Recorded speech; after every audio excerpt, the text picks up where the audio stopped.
प्रभु जी, मैं धन्यवाद करता हूँ आपके अनुग्रह और आपकी दया के लिए जो हमारे प्रति रोज नई होती है। प्रभु, आपकी करुणा सदा की। तो प्रभु, जब हम पाप भी करते हैं तो आप हमें त्यागते नहीं और आप सहते हैं प्रभु हमारी कमियों को, हमारी कमजोरी। मैं धन्यवाद करता हूँ। तो प्रभु, मैं प्रार्थना करता हूँ कि वचन को आप सिखाने वाले हों, हमारी आत्मिक आंखों को खोलिए और जो बातें हमें सीखनी है उन बातों को हम याद रखने वाले हो सकें और अपने जीवनों में अपनाने वाले हो सकें। ये प्रार्थना प्रभु यीशु के नाम से मांगते हैं। दोस्तों, आज हम पौलुस की पत्री फाइलीमन और या फिलेमोन कहते हैं, उसके नाम जो पौलुस ने लिखी उसको हम पढ़ेंगे। और ये पत्री पौलुस ने तभी लिखी थी जब वो फिलिपाई को पत्री लिख रहा था, जो फिलिपियन कलीसिया थी। तो उसमें जब उसने ये पत्री लिखी थी उसी समय पे उसने ये पत्री भी लिखी थी फिलेमोन के नाम की। और नाम भी दोनों के सेम से है, फिलेमोन और फिलिपियंस। ये पत्री अलग और आखिर में नए नियम में इसलिए है क्योंकि जैसा मैंने पहले भी बताया, जो पौलुस की पत्रियां हैं उनको उनकी लंबाई के हिसाब से लगाया गया है नए।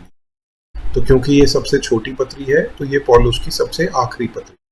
इसके बाद हम इब्रानियों देखेंगे, जिसके लेखक का किसी को पक्का नहीं पता किसने लिखी है।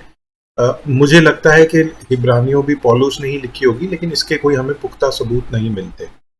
तो जो फिलेमोन था वो एक ऐसा व्यक्ति था जिसने दास रखा हुआ था। दास से मतलब एक खाली नौकर का नहीं है। उस समय पे मास्टर और स्लेव्स होते थे, बंधुआ मजदूर आप कह सकते हो।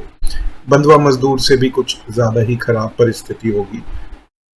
स्लेव को आप क्या, दास इंग्लिश से हिंदी में तो उन्होंने दास करा हुआ है, लेकिन वो आप समझते हैं स्लेव का मतलब है ना। तो फिलेमोन ने एक स्लेव रखा हुआ था जिसका नाम था ओनेसिमस। और ये जो फिलेमोन था ये कोलोसाई में था, जहां कोलोसियों की कलीसिया थी।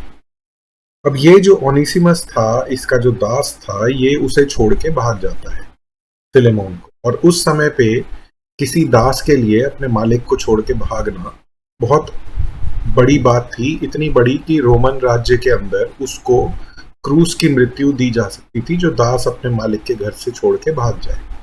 अगर मालिक चाहे कि नहीं, मैं इसको मरवाना नहीं चाहता क्रूस की मृत्यु के द्वारा, तो उसके ऊपर जैसे गाय बैलों के ऊपर अपना निशान लगाया जाता है ना, एक लोहे को गर्म करके, उस तरह से इन दासों के ऊपर आप निशान लगा सकते थे। और उस निशान में आप फ्यूजिटिव लिख सकते थे, FF लिख सकते थे, जिसका मतलब होता था भागा हुआ या भगोड़ा कह लीजिए आप। तो इतनी सख्त सजा का वो पात्र था ओनेसिमस। लेकिन वो क्या सोचता है, कोलोसाई से भाग के, और कोलोसाई का मतलब हो गया मॉडर्न डे टर्की। कोलोसाई से भाग के वो रोम चला जाता है, इटली में। और वहां पे वो सोचता है क्योंकि बड़ा राज्य है, राजधानी है रोमन साम्राज्य की उस समय की, तो मैं यहाँ पे खो जाऊंगा, मुझे कोई पहचानेगा।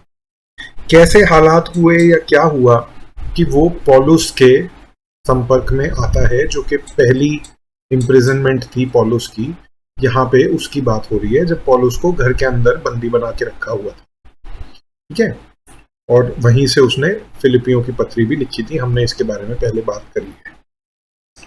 तो जब ये पौलुस से मिलता है, और पौलुस जो था वो फिलेमोन को भी जानता था, तो पौलुस ये समझाता है ओनेसिमस को कि भाई तू वापस जा। और फिलेमोन तो विश्वासी था, साथ ही ये जो ओनेसिमस था ये भी विश्वास में था।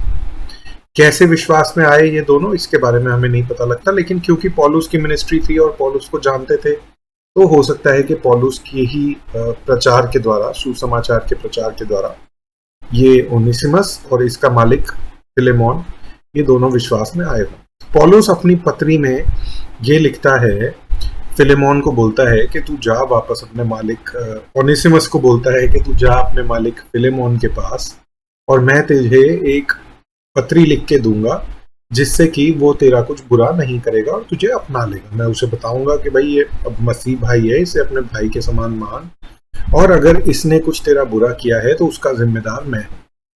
तो ये पूरा इसका विषय है फिलेमोन की पत्री।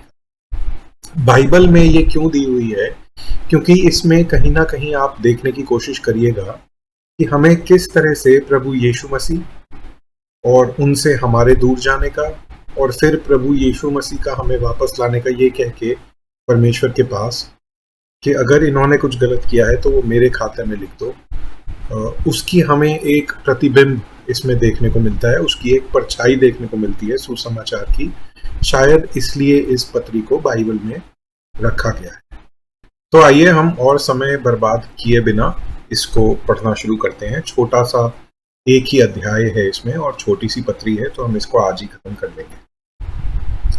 हर बार की तरह पौलुस इंट्रोडक्शन से शुरू करता है।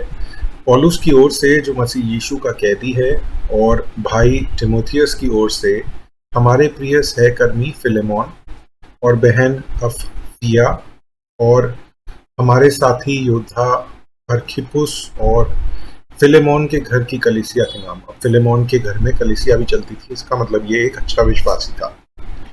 हमारे पिता परमेश्वर और प्रभु यीशु मसीह की ओर से अनुग्रह और शांति तुम्हें मिलती रहे। मैं सदा परमेश्वर का धन्यवाद करता हूँ और अपनी प्रार्थनाओं में भी तुझे स्मरण करता हूँ, क्योंकि मैं तेरे उस प्रेम और विश्वास की चर्चा सुनकर जो प्रभु यीशु पर और सब पवित्र लोगों के साथ है, मैं प्रार्थना करता हूँ कि विश्वास में तुम्हारी सहभागिता हर अच्छी बात के ज्ञान के लिए प्रभावी हो, जो मसीह में हमारे पास है। क्योंकि हे भाई, मुझे तेरे प्रेम से बहुत आनंद और शांति मिली है, इसलिए कि तेरे द्वारा पवित्र लोगों के मन हरे भरे हो गए हैं। इसलिए यद्यपि मुझे मसीह में बड़ा साहस है कि जो बात ठीक है उसकी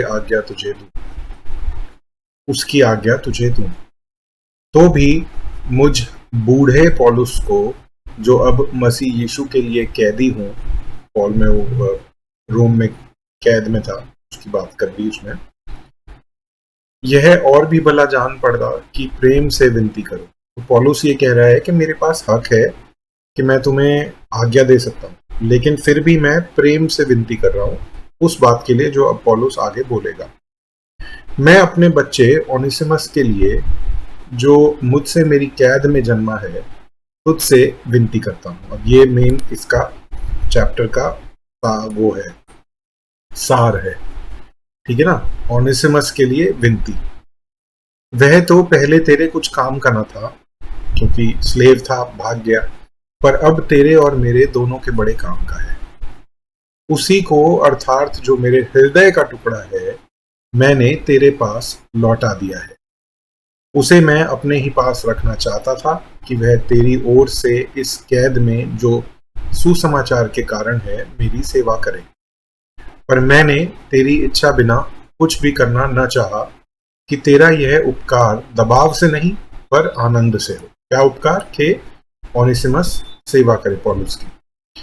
क्योंकि क्या जाने वह तुझसे कुछ दिन तक के लिए इसी कारण अलग हुआ कि सदैव तेरे निकट रहे। और ये देखिए कितनी पोएटिक और एक कितनी अच्छी बात पौलुस ने लिखी है कि क्या पता वो तेरे से कुछ दिन के लिए इसलिए अलग हुआ हो कि अब सदैव तेरे निकट रहे, क्योंकि वो एक बदला हुआ मनुष्य है, अब वो विश्वास में है। परंतु अब से दास के समान नहीं, वरन दास से भी उत्तम, अर्थात भाई के समान रहे, जो मेरा तो विशेष प्रिय है ही, पर अब शरीर में और प्रभु में भी तेरा भी विशेष प्रिय है। ये ध्यान रखिए, पौलुस बोल रहा है फिलेमोन को ओनेसिमस के बारे में। यदि तू मुझे अपना सहभागी समझता है तो उसे इस प्रकार ग्रहण कर जैसे मुझे। अब आप ये सोचिए, प्रभु यीशु मसीह भी कहीं ना कहीं परमेश्वर से हम भाग के दूर चले गए थे, और प्रभु यीशु मसीह यही कहते हैं कि आप इन बच्चों को ऐसे ग्रहण कीजिए जैसे मुझे ग्रहण करते हैं। और बाइबल में बहुत जगह इसका वर्णन भी है कि प्रभु जो है वो पहलौठे हैं, बहुत सारे बच्चों में पहलौठे हैं। और इस बात को भी हम जानते हैं कि जितना प्रेम पिता परमेश्वर प्रभु यीशु मसीह से करते हैं, उतना ही प्रेम वो हमसे भी करते हैं। कितनी बड़ी बात है, और उसका प्रतिबिंब हमें यहाँ पे देखने में मिलता है। इसको मैं दोबारा पढ़ता हूँ। यदि तू मुझे अपना सहभागी समझता है तो उसे इस प्रकार ग्रहण कर जैसे मुझे। और यदि उसने तेरी कुछ हानि की है, या उस पर तेरा कुछ आता है, कुछ कर्जा है, तो मेरे नाम पे लिख ले। देखिए इसको भी मैं इंग्लिश में आपको बताता हूँ। If he has wronged you or owes you, put it into mine account, मेरे खाते में डाल दे, put it into my account. ये एक जो इंटरसेसर होता है ना, जो बीच में खड़े होकर प्रार्थना करता है, ये उसकी पहचान है कि वो दूसरे का कर्जा चुकाने को भी तैयार हो जाता है। और वो कर्जे से मतलब सिर्फ पैसे का नहीं है। कोई भी अगर आपका गुस्सा है कि नहीं मैं पैसे से नहीं, इसके ऊपर मेरा गुस्सा है कि ये मेरे साथ गलत करके गया, तो वो भी ये भी कह रहा है कि इसका गुस्सा भी तू मेरे खाते डाल। जिस तरह प्रभु यीशु मसीह ने हमारे हिस्से का गुस्सा, जो परमेश्वर का हमारे ऊपर दंड की आज्ञा थी हमारे पाप के कारण, वो उन्होंने अपने ऊपर ले लिया, उसी तरह से पौलुस कह रहा है कि यदि उसके ऊपर तेरा कुछ आता है तो वो मेरे नाम लिख। मैं पौलुस अपने हाथ से लिखता हूँ कि मैं आप भर दूंगा, और इसके कहने की कुछ आवश्यकता नहीं कि मेरा कर्ज जो तुझ पर है वह तू ही है। हे भाई, यह आनंद मुझे प्रभु में तेरी ओर से मिले। मसीह में मेरे जी को हरा भरा कर दे। मैं तेरे आज्ञाकारी होने का भरोसा रखकर तुझे लिखता हूँ, और यह जानता हूँ कि जो कुछ मैं कहता हूँ तू उससे कहीं बढ़कर करेगा। और यह भी कि मेरे लिए ठहरने की जगह तैयार रख। मुझे आशा है कि तुम्हारी प्रार्थनाओं के द्वारा मैं तुम्हें दे दिया जाऊंगा। तो पौलुस का ओरिजिनल प्लान यही था, रोम से निकल के वापस जो यूरोप की कलीसियाएं थी वहां से होते हुए वापस टर्की में जाने का। यहाँ पे उसकी बात पौलुस कर रहा है। इपैफ्रस जो मसीह में मेरे साथ कैदी है, मार्कस, एरिस्टार्कस और डीमस, ये वही डीमस है जो टिमोथी में पौलुस बोलता है ना, Demas has forsaken me having loved this present world. Demas ने मुझे छोड़ दिया इस दुनिया को ज्यादा प्यार करके। ये वही डीमस है। इस टाइम पे ये पौलुस के साथ था। कौन कौन लोग थे? मार्कस, एरिस्टार्कस, डीमस और लूक। जॉन मार्क जिसने मार्कुस रचित सुसमाचार लिखा, लूका रचित सुसमाचार लिखने वाला, ये सब लोग उस समय पौलुस के साथ थे। इनका तुझको नमस्कार। हमारे प्रभु यीशु मसीह का अनुग्रह तुम्हारी आत्मा पर होता रहे, आमीन। मैं ये बता रहा था आपको कि जो नाम है उनको देखना इंटरेस्टिंग होता है जब आपको पता हो कि इन लोगों का और कहाँ कहाँ पे जिक्र है। जैसे डीमस का मैंने आपको बताया, ये वो व्यक्ति है जो पॉल के साथ मिनिस्ट्री में था, लेकिन दुनियावी होके वो मिनिस्ट्री को और पॉल को छोड़ के चला जाता है। तो इन सब नामों को देखना अच्छा है। और देखिए यहाँ इंग्लिश में लिखा है, रिटन फ्रॉम रोम टू फाइलीमन या फिलेमोन बाय ओनेसिमस। और ये जो पत्र था ओनेसिमस के हाथ पौलुस भेजता है। और ये भी ध्यान रखने वाली बात है कि पत्र उस समय पे लिखना एक बड़ी बात थी, उसको संभाल के रखना, उसकी कॉपीज नहीं हो सकती थी। आजकल हम सॉफ्ट कॉपी बोलते हैं, कोई सॉफ्ट कॉपी का तो कोई मतलब ही नहीं है उस समय पे। अपने हाथ से पौलुस ने लिख के दे दिया, अगर वो भीग गया या खो गया तो खत्म कहानी। तो लेकिन और 2 कॉन्टिनेंट दूर, समझिए पूरा मतलब यूरोप क्रॉस करके पूरा एशिया, टर्की जाना, तो बड़ी बात थी। लेकिन फिर भी पौलुस ने इन दोनों के बीच में पौलुस मेल मिलाप करने वाला बना। और मैं बार बार ये चीज़ देखता हूँ कि पॉल के अंदर कैसे प्रभु यीशु मसीह की जो आज्ञाएं थी और उनको वो फॉलो करने वाला था, वो दिखता है हमें कि ये सच में उनके पद चिन्हों पे चलने वाला व्यक्ति था, जो कि अपने आप को प्रभु जैसा बनाना चाहता था। और यही हमारी भी प्रार्थना होनी चाहिए कि दिन प्रतिदिन हम भी प्रभु यीशु मसीह जैसे लोगों में मेल मिलाप करने वाले, और चाहे हमें खुद हानि उठानी पड़े, दूसरों का कर्जा हमें चुकाना पड़े, लेकिन फिर भी उस हद तक प्रेम में, उस हद तक भी करने के लिए हमें तैयार रहने की ज़रूरत है। ठीक है ना? तो यही हमारी प्रार्थना है, और प्रभु यीशु के नाम से ये बात